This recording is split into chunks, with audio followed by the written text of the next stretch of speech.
Hey, what's going on, my beautiful people? This is your certified life and relationship coach, Coach Court. In today's video, we're going to talk about the anxious, preoccupied person and when they see that active now.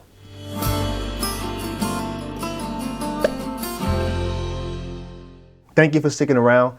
If this is your first time viewing me, do me a favor and subscribe to the channel by clicking that subscribe button and ringing that little bell so you're notified for the newest content. In today's video, we're going to talk about the anxious, preoccupied individual and when they see that active now sign. I'm telling you, there is nothing that can drive an AP more wild than seeing a active now from someone that they're dating or one of their exes, and that person isn't reaching out to them. Now, this is based on the premise that you may have sent a message to that person and they just blatantly ignored it.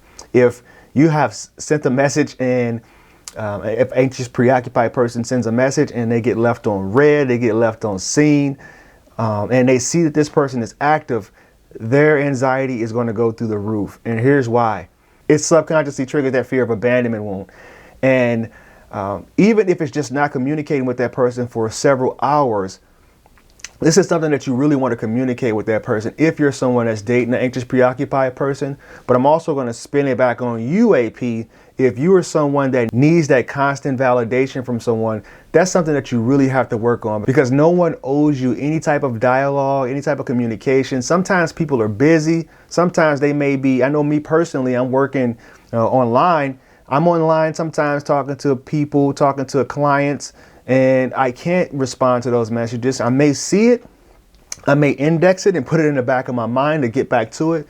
But for the most part, you're not the number one priority. And I know if you're in a romantic relationship, you may think that you are, but that is just your anxiety hijacking you and making you become really insecure about what this person is doing. Because I know that the only reason that you're doing it, for the most part, is because you're thinking that they're talking to someone else. They may be thinking about cheating on you. They may already be cheating on you, or they may be talking to their ex. Especially if you have a bunch of mutual friends, and let's say that you may be dating someone and their ex you may be friends with on Facebook too. You see that active now, you see it active together at the same time.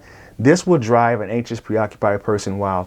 And that's something that you really have to get a hold of if you are someone that has the anxious, preoccupied attachment style. Some of the things that you can do is rewrite that narrative in your mind. If it isn't warranted, if it's something that you have no clue of that's actually going on, try not to go and make assumptions, because what's going to happen is you're going to cause a rift in the relationship.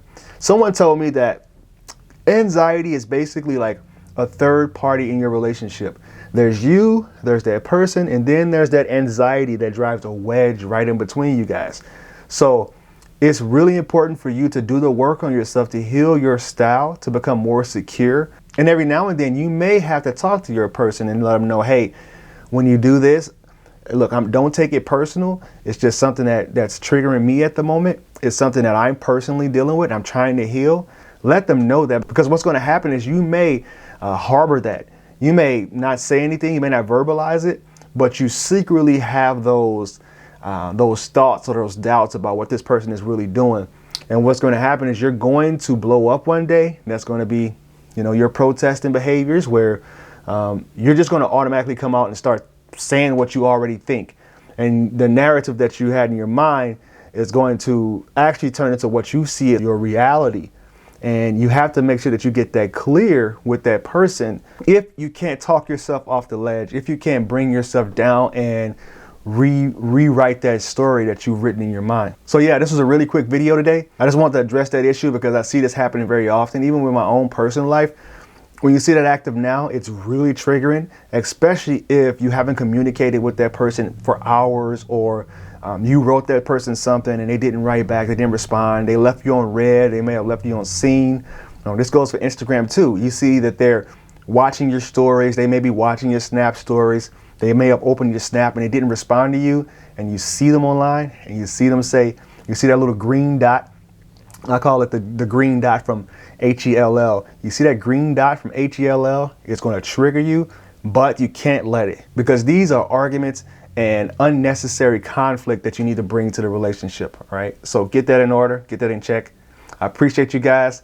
If you found this video of any value, please like, comment, and share. Reach out to me on my other social media accounts, Twitter, Instagram, Facebook, as I am Coach Court. Thank you guys. Now I'll talk to you soon.